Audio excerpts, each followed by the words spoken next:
พุ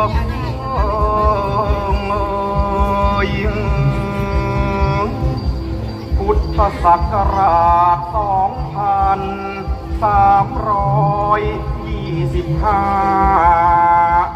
สถาปนาเป็นราชธานีใหญ่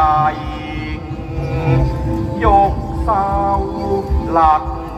เมืองมงคลชัยเดือน6ปีขานสมัยเริ่มอุดมขึ้น10 ค่ำวันอาทิตย์ที่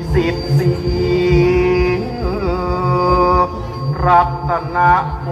สินทร์วงศ์จักรีองค์ปฐมงามวิไลไพรฟ้าประชาคมเอกอุดม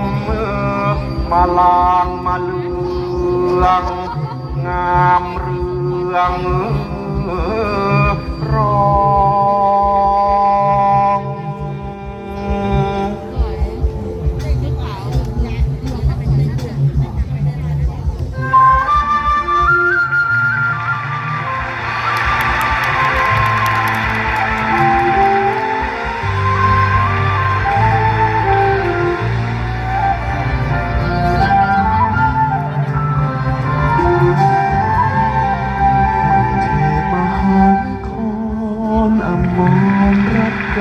โกสินทร์พระหินทรายุทธยามหาวิโรจน์พบนพรัตน์ราชธานีบุรีรมย์อุดมราชนิเวศมหาสถานอมรพิมานอวตารสถิตสักกทัตติยะวิษณุกรรม